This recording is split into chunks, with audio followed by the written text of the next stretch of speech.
At 50, Clara's world fell apart. She discovered her husband of decades was not only cheating, but the son she had lovingly raised wasn't even hers. The most shocking part was the identity of his mistress. After years of selfless devotion, managing the household, catering to her husband and children, her reward was a decade-long betrayal. She had scrimped and saved every penny, only to learn her husband, Mark, had secretly been funneling their assets to his mistress and their illegitimate child, while she lived in their modest rural home. He had bought his other family a new house in the city. Clara's world shattered, but from the ruins, a new resolve was born. She was done. "We're getting a divorce," she told him, her voice finally steady. "I'm done serving this family." Mark just sneered. "You, a washed up, over the hill woman. Who do you think would ever want you besides me?" Her own family echoed his cruelty. "You're at this age, just endure it," they'd pleaded. "No one wants a divorced woman. Think of the children." He just made a mistake every man on earth makes. But Clara was resolute. She would end this broken marriage. While everyone waited to watch her become a pathetic, lonely old woman, she suddenly married into a wealthy family. An older, powerful CEO began to cherish her like a rare jewel.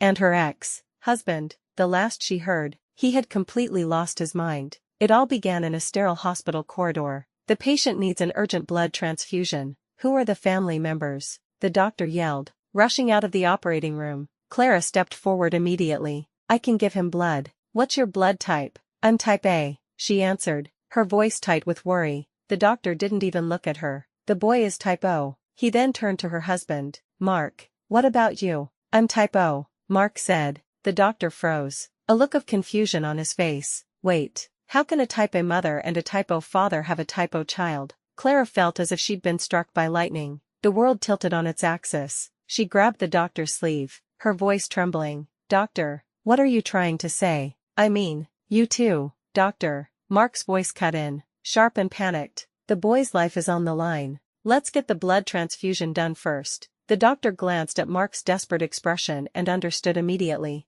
"All right, follow me." Clara stood rooted to the spot, her face drained of all color. The doctor's words echoed in her mind. The child wasn't hers. Her husband had cheated. The son she had raised for 20 years was a stranger's. Her legs gave out, and she had to brace herself against the cold hospital wall to stay upright. A crushing weight settled on her chest, stealing her breath. When Mark came out of the room, he couldn't even meet her eyes. She grabbed his arm, her voice rising with a pain she could no longer contain. "Mark, you tell me right now, what is going on? Whose child is he?" She had always believed she was the happiest woman in the world. She had a loving family, a respectable job as a teacher, and a husband who was a director at the hospital. Their income was stable, their children successful. She never imagined the cliché of a cheating husband would become her reality, but this was worse than cheating. This was a decade of lies. She had been tricked into raising another woman's child. Clara trembled with a rage she had never known. Mark, a man obsessed with his public image,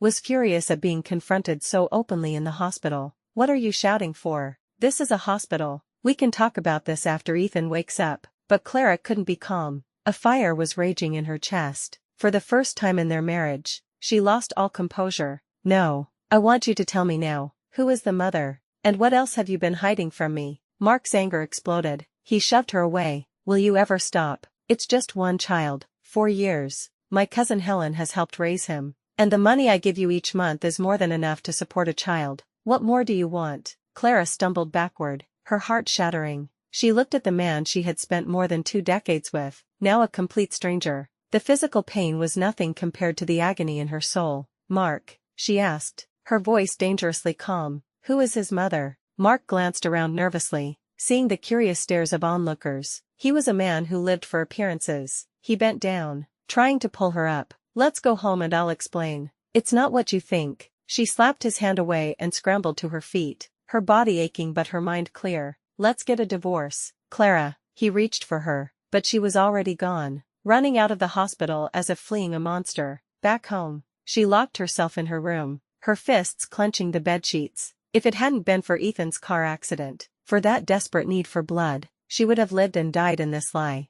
Now, she had to find the other woman. But who could it be? Mark rarely interacted with the female doctors at the hospital. His life was a simple, predictable line between home and work. They had met on a blind date. She had been drawn to his honesty and strong sense of responsibility, His bad temper was something she had learned to live with. Where had it all gone wrong? Then, a memory surfaced. Every year, during the New Year holiday, Mark would go back to his hometown with his cousin, Helen. Clara, a dedicated teacher, usually stayed behind to tutor students. Could he have met someone there? The thought jolted her upright. Maybe Helen knew something. She opened her door and called out, "Helen, are you here?" Silence. Clara rarely entered Helen's room. Helen was nominally their housekeeper, a title they gave her so she could stay with them without feeling like a burden. Years ago, Helen had shown up at their door, battered and bleeding, a victim of domestic abuse. Clara and Mark, taking pity on her, took her in. After Helen divorced her husband, she had nowhere to go. Clara was pregnant at the time,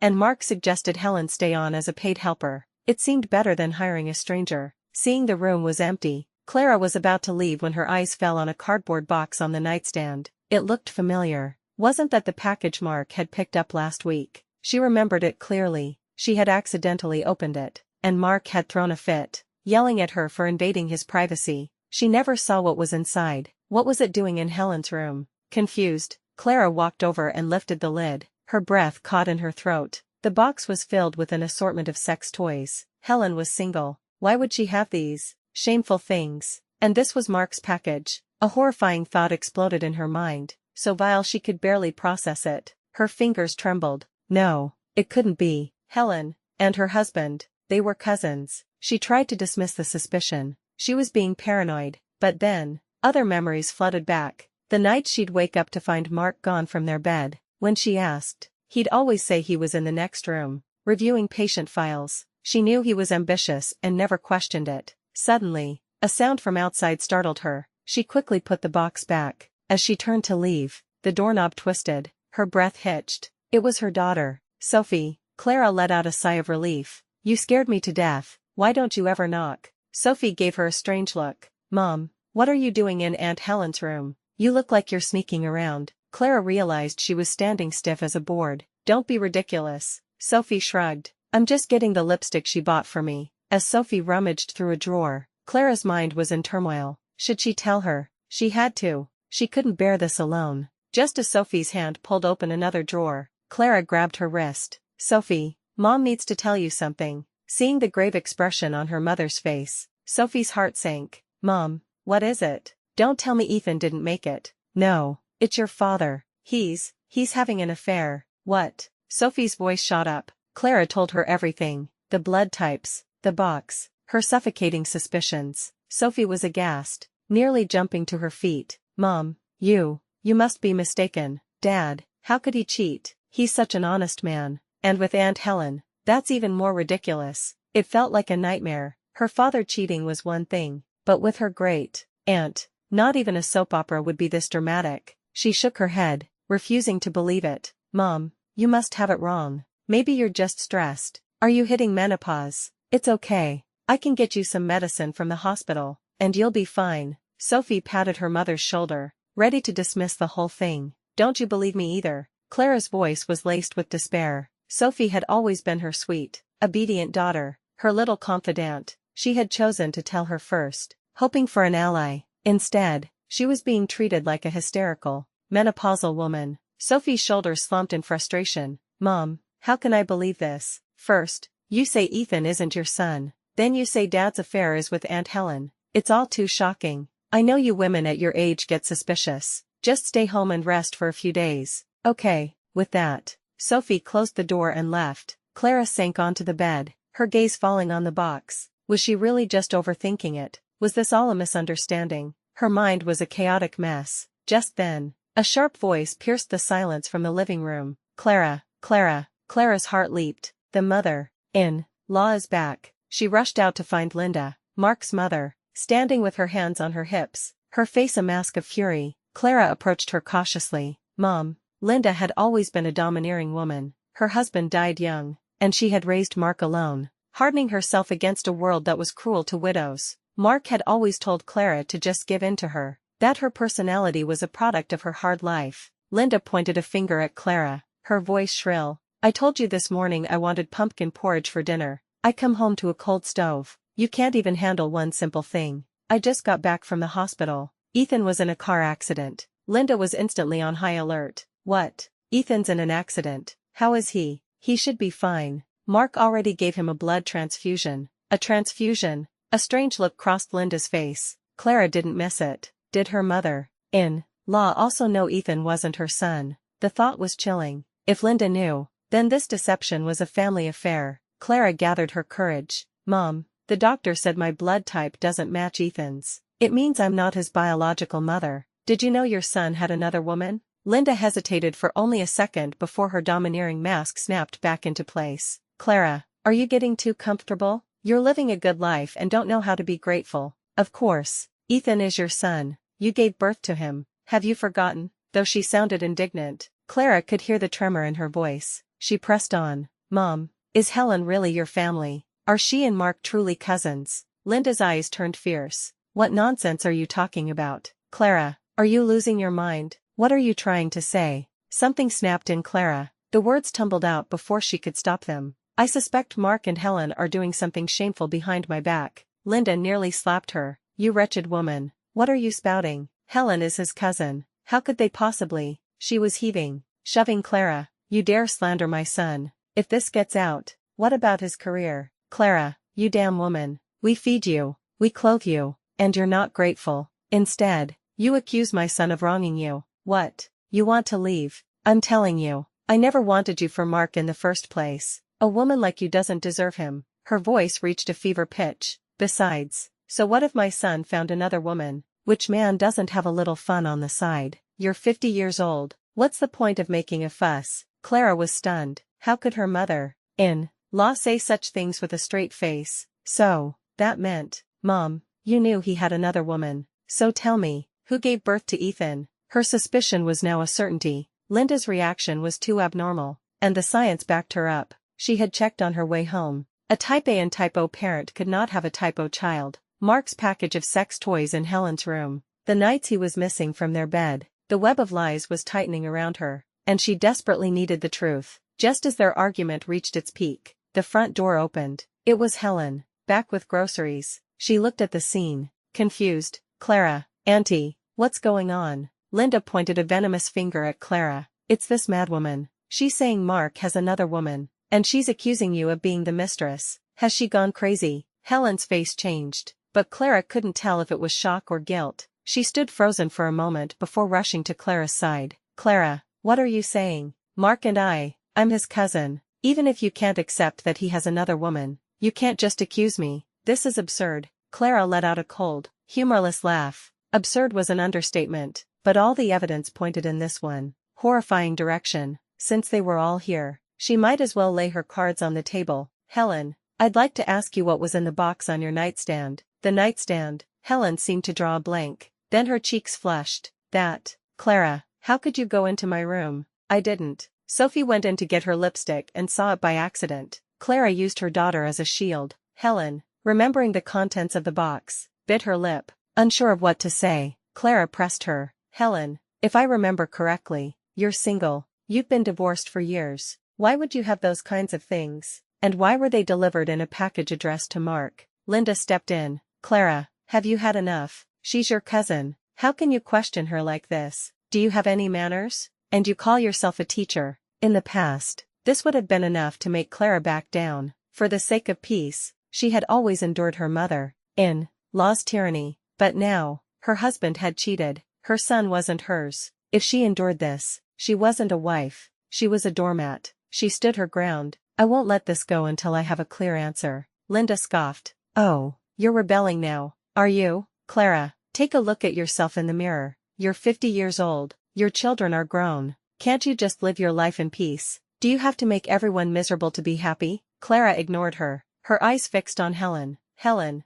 you tell me, who are those things in your room for? It was Mark's package. How did it end up in your hands? Clara, a furious voice boomed from the doorway. A cold wind seemed to sweep through the room, and Clara shivered. Mark stood there, his eyes burning with a hatred she had never seen before. He looked at her as if she were his mortal enemy. Helen is your elder. How can you speak to her with such a tone? Do you have no respect? Respect? Clara's laugh was bitter. My husband is sleeping with another woman. The child I raised isn't mine. And you want to talk to me about respect? If I were the one cheating, if I told you our child wasn't yours, Mark, You'd probably want to kill me with your own hands. Mark seemed to realize he had gone too far. His tone softened slightly as he tried to placate her. Alright, we're at this age. You're not some young girl anymore. What's the point of being jealous? I'm not seeing another woman. Ethan isn't your biological son. It's true. I found him abandoned. This new lie only made Clara's suspicion deepen. You found him. Then where is my child? The baby I gave birth to. Where is he? Your baby was stillborn. Your mother and I didn't dare tell you. That same day, I happened to see Ethan abandoned on the roadside, so I brought him home. Clara stared at his face, searching for a hint of truth, and then she burst out laughing. Her laughter was wild, manic, and it silenced the entire room. Linda shrieked, Mark, look, your wife has really lost it. She must be having a mental breakdown. We should take her to a psychiatrist. If she's truly insane, we can just lock her up in an asylum. At that moment, Clara saw her mother-in-law with perfect clarity. Linda didn't just dislike her, she wanted her gone. Clara knew Linda felt a village girl like her was never good enough for her university-educated son. For years, Clara had done everything to prove her worth. Helen was supposedly the housekeeper, but it was Clara who did all the chores after coming home from work. She cooked every meal, she catered to every whim. She had dedicated her life to this family, hoping her devotion would one day be recognized, and this was her reward. Her laughter subsided, replaced by an icy calm. You say you found Ethan, then you won't mind going to the hospital for a paternity test, will you? The mention of a paternity test made Mark's eyes bulge as if she had just accused him of murder. Clara, don't push your luck. You need to understand, if it wasn't for my connections, would you have even gotten your teaching job? What right do you have to make demands of me now? A paternity test. If my colleagues at the hospital found out about this mess, what would they think of me? His words were a knife in her heart. She slapped her chest, trembling with rage. Was it because I didn't want to teach in the city? No, it was you, Mark. You were the one who told me to support your career, that a woman's job wasn't important. You said I just needed to work a simple job, take care of the kids and your mother, and you would provide for me, cherish me for a lifetime. And now you say you got me my job through connections. Mark, you are pathetic. If she hadn't listened to him, she would have been promoted long ago. The old saying was true.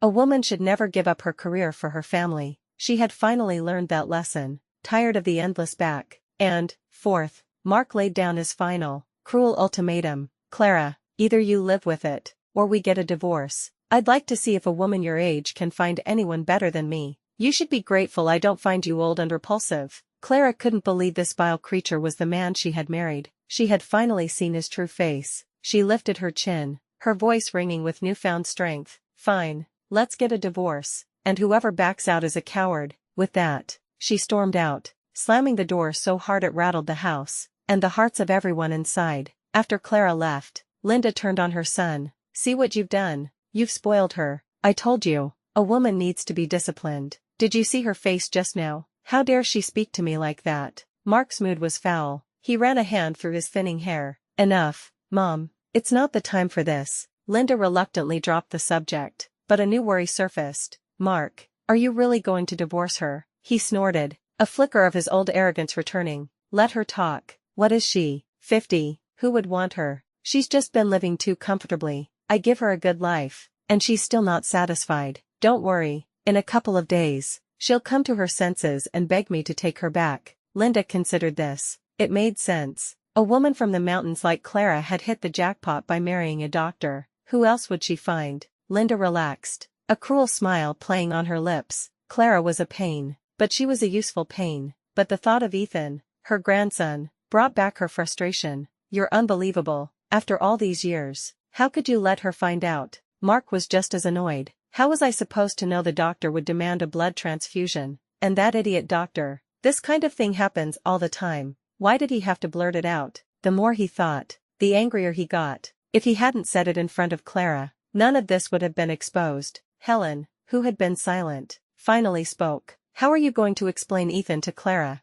What else can I do? I'll just keep making things up. If she finds out who his real mother is, all hell will break loose. Linda and Helen nodded in agreement. Meanwhile, Clara had run out of the house and was wandering the streets when her phone rang. It was her best friend, Diane. The moment she answered, she was met with sobs. Clara, that bastard, he brought his mistress home today, and he made me cook for them. Diane's husband was a serial cheater. a fact she had long grown accustomed to. Clara had urged her to divorce him countless times, but Diane, who had been with him since she was a teenager, couldn't bring herself to leave. Their generation of women was like that. Husband and son were their whole world, but bringing the mistress home was a new low. Clara had her own storm to weather. "Where are you? I'll come find you." "I'm near the school, by the little shop." Diane sounded lost. "I'll be right there." Clara found her friend crying on a bench. There was a swollen, red handprint on her cheek. "Did he hit you again?" Clara's brow furrowed. Diane's husband was also a violent drunk, but Diane wasn't crying about the slap. "What am I going to do?" "Clara, he brought her home. Does this mean he wants a divorce?" "But I don't want to leave him." Clara's eyes widened. "He's treating you like this, and you still don't want a divorce?" Diane just sobbed, her shoulders shaking. I don't want to. The kids are grown. If I get divorced now, how will I live? Who will want me? Oh, God, what do I do?" She started wailing, slapping her thighs in despair. Clara sighed, her own problems feeling immense. "I'm getting a divorce myself. I don't know what to tell you." "What?" Diane shot up from the bench, her tears instantly stopping. "Are you kidding me? You two are so happy together. Mark is either at home or the hospital. Did you have another fight?" Clara looked her friend in the eye, her voice flat. "Mark is cheating on me." "Cheating?" Diane shrieked, drawing stares from passers-by. "Keep your voice down. It's not exactly something to be proud of," Clara hissed, covering her friend's mouth. Diane pulled her hand away, lowering her voice. "Are you serious? Mark is really cheating.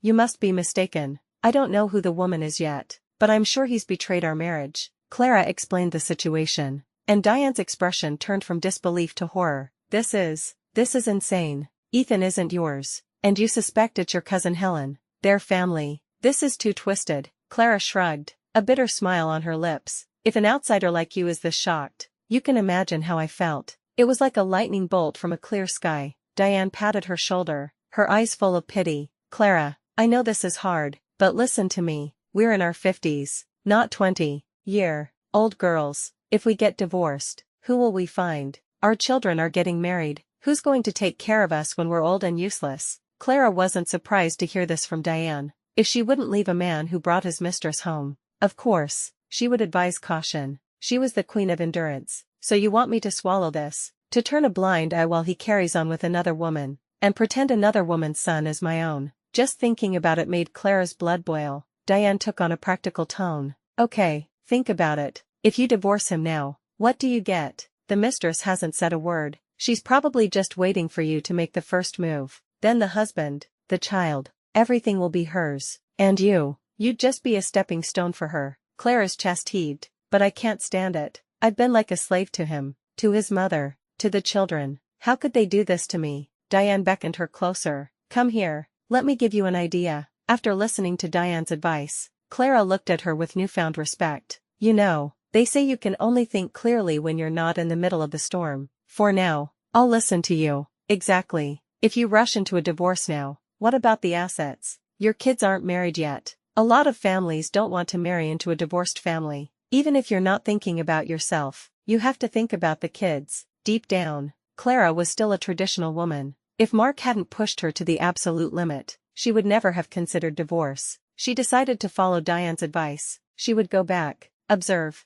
and find out exactly who her husband's mistress was. Even if she was going to die, she would die with the truth. She called her younger son, Leo, and her daughter, Sophie, to meet her on a bench in their neighborhood. Leo, the most pampered and hot-tempered of her children, exploded when he heard the news. "That old bastard, at his age, he's cheating. And Ethan is his son with another woman. He's insane. I'm going to find him and demand an explanation right now, for the children." This was a bombshell that would shatter their own lives. He shot up, ready to march home, but Clara and Sophie quickly pulled him back. "Leo, calm down. If you confront your father directly, he'll just deny it. We need evidence first. And I called you both here because I need you to know, if your father and I really do get a divorce." "Mom, you're at this age, why divorce?" Sophie interrupted, her voice frantic. "If you and Dad get divorced, what will people in town say about us? When I look for a husband, they'll know I come from a divorced family. They'll look down on me." Her daughter's words were a cold splash of water.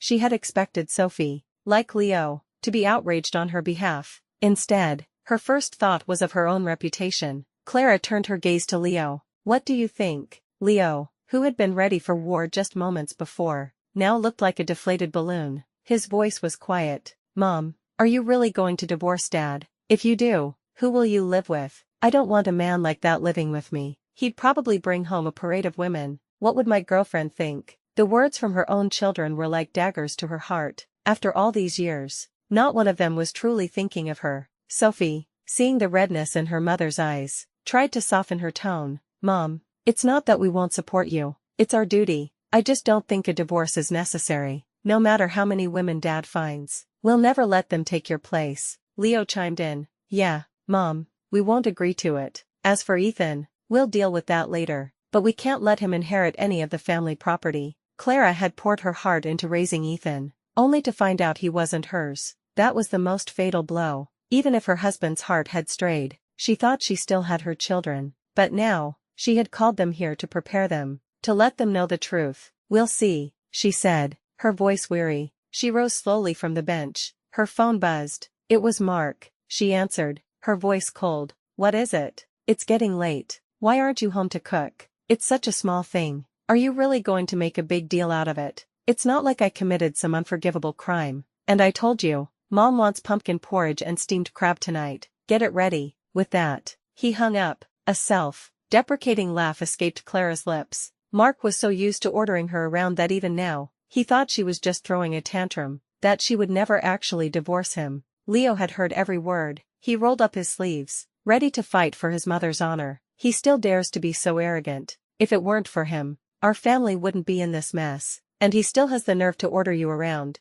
No, I'm going to settle this with him and find out who that other woman is. He was on fire again, but Sophie quickly pulled him back. Stop it. What's the use of confronting Dad now? You'll just make things worse and force them to divorce. Then how will you clean up this mess? Clara, however, was growing calmer. You two go on with your lives. Let me think about this. Leo and Sophie exchanged a look and left. Clara walked home. The house was empty. She put on her apron and started cooking in the kitchen. When Mark returned, the aroma of food filled the living room. He smiled smugly and changed his shoes. He knew it. Clara was just throwing a fit. After the tantrum passed, she'd be back to her old self. She was a teacher in a small town. What future did she have without him? How dare she challenge him? He threw his jacket off and sat down at the table, sampling the dishes Clara had made as he lectured her. I told you, you can't live without me. Instead of making things difficult for yourself, it's better to just turn a blind eye. Look at how many teachers at your school envy you.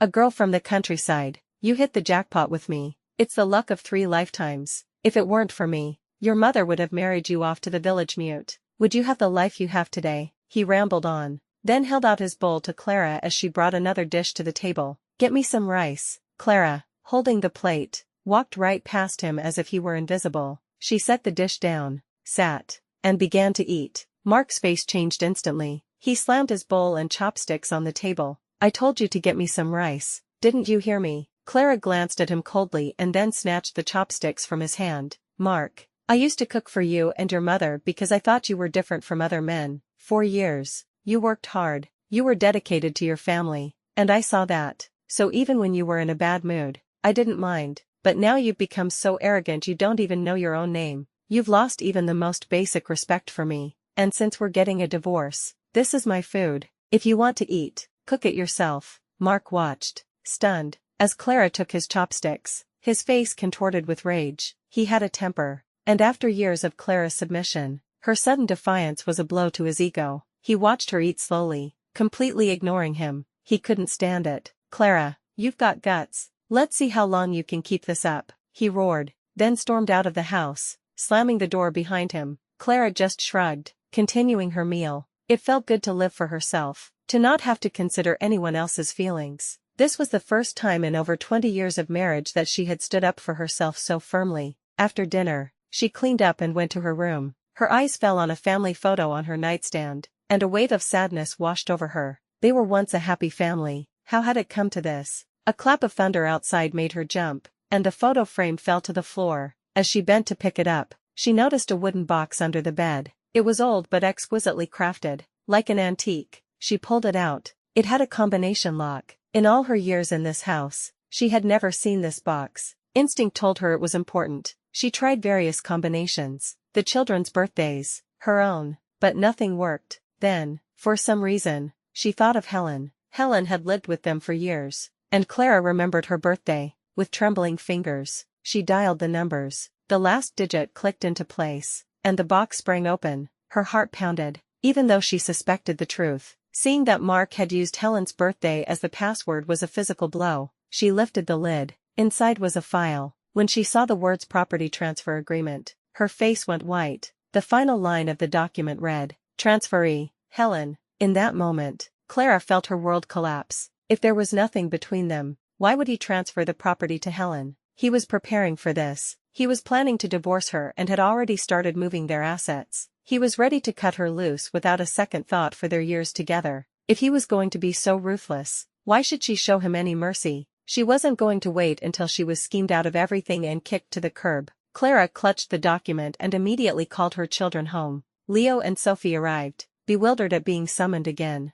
"Mom, what is it now?" Leo asked, out of breath. Mark, who had also been called back, was furious. "Honestly, Clara, there's a limit to your games. You don't cook, and now you drag us all back here. Do you think we're all as idle as you, just coasting through life as a small-town teacher?" Clara threw the property transfer agreement onto the coffee table. "Then why don't you explain this?" Mark's face froze. The arrogant bluster vanished. Leo picked up the document, his own shock quickly turning to fury. "Dad, are you insane? You're already planning to transfer assets before you've even divorced Mom. I see you're getting more foolish with age. What is going on between you and that cousin of yours? Is it true what Mom said? Are you two doing something shameless?" "Leo, shut your mouth." Mark shot up, his face red with rage. But Leo, though the youngest, was tall and imposing. He was not intimidated. "Mark, why should I shut my mouth? You're the one who has no right to shout in this house. If it wasn't for you and your disgusting affairs, would our family be like this?" Mark,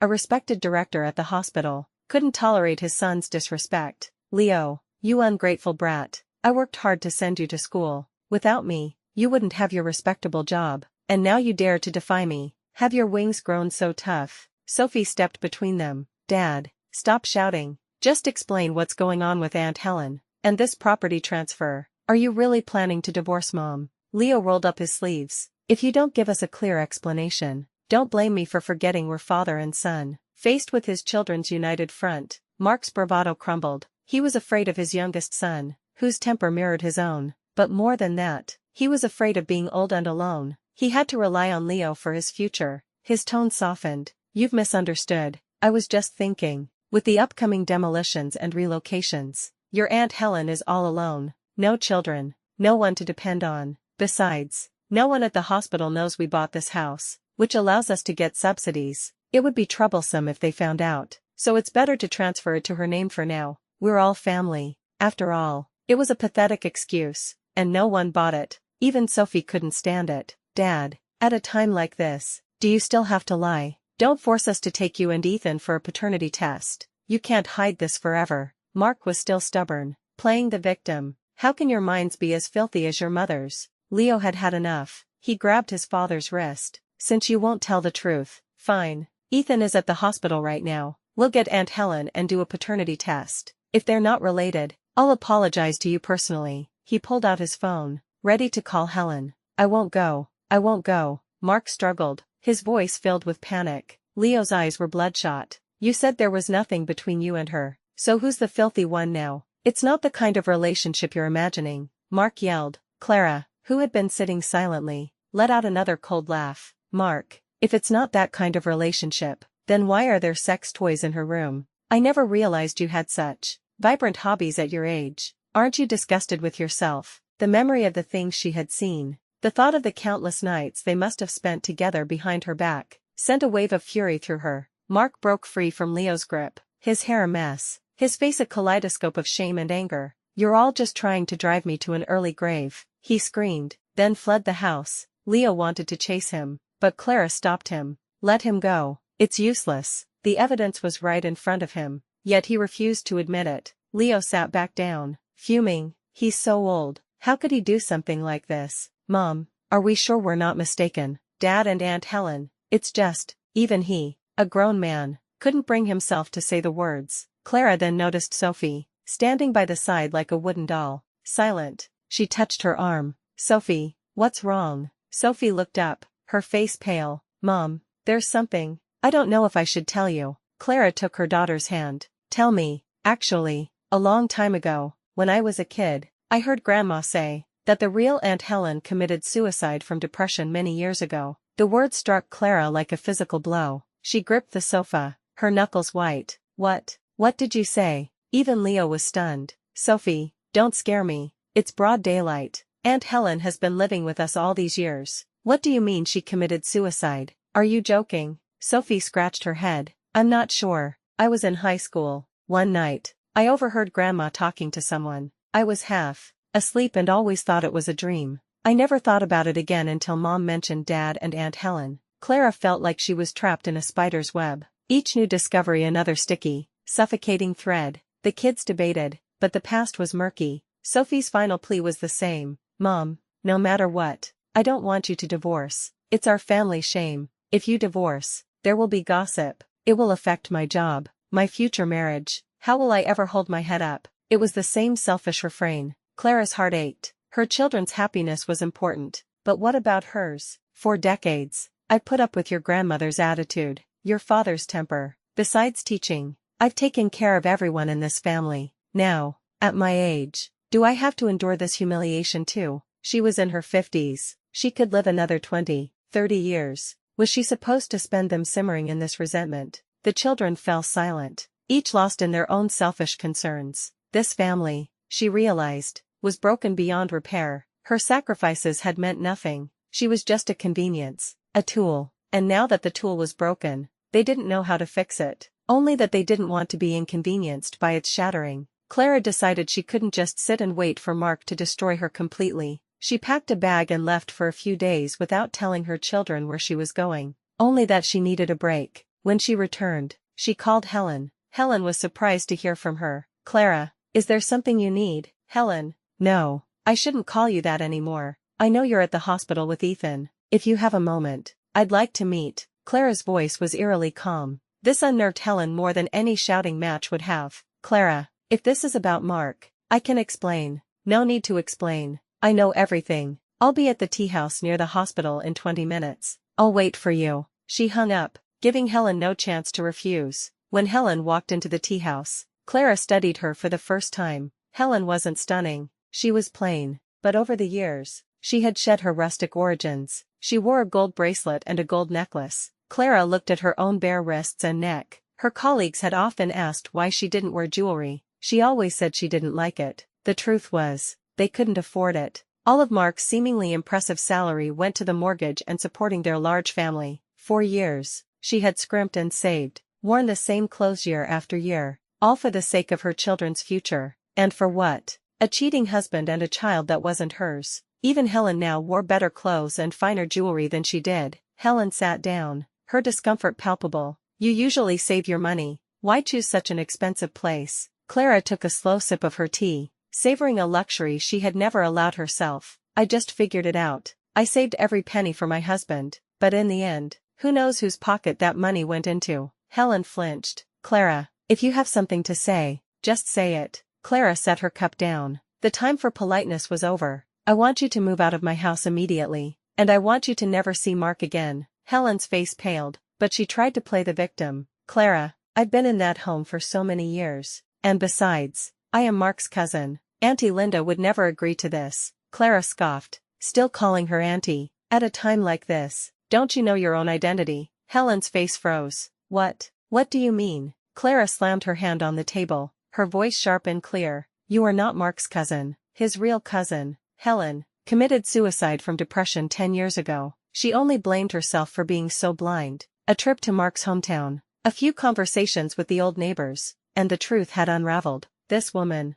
this impostor, had been living in her house, playing the role of a grieving cousin, for a decade, and she, Clara, had bought it all, believing her kindness would one day be repaid. She was a fool. Helen's teacup slipped from her trembling fingers and shattered on the floor. Hot tea splashed on her ankle, but the pain was nothing compared to the shock. She tried to maintain her composure. What are you talking about? I am his cousin. Clara, I know you're angry, but can't we just go on as we were? Clara couldn't believe her ears. This uneducated woman from the countryside had the audacity to suggest they continue their twisted arrangement. You want me to pretend nothing happened? Let you and Mark continue your affair under my roof, while I share my husband with you. Your delusion is truly something to behold. Helen suddenly dropped to her knees, a move so dramatic it startled Clara. Clara, I know I'm wrong to have destroyed your family, but you have to understand, Mark and I knew each other first. If my mother hadn't forced me to marry that landlord, Mark and I would have been together long ago. Her posture was submissive, but her words were a twisted justification. Clara just watched her, unmoved. She wouldn't be manipulated by these theatrics anymore. So you're saying it's my fault, that my marrying Mark stood in the way of your true love? Helen shook her head vigorously. That's not what I mean. I don't want to affect your relationship with Mark. I just want to stay in that home. Please, don't kick me out. Clara was done talking. I'm giving you 3 days to get out. Otherwise, I'll make sure everyone knows about you and Mark. Seeing Clara's resolve, Helen switched tactics. You have to think of the children. If you spread this story, what will people think of them? You can't be that selfish. Clara's chest ached, but her voice was steady. Am I the selfish one? Helen, you look me in the eye and tell me, who raised Ethan? If he finds out his father was sleeping with his auntie, and that he's the product of that affair, what will he think? Do you think he'll ever acknowledge you as his mother? That struck a nerve. Helen's face went rigid. She had always thought Clara was a soft-hearted fool. For the first time, she heard the steel in her voice. By the time Helen recovered, Clara was already gone. She walked out of the tea house, feeling a strange sense of liberation.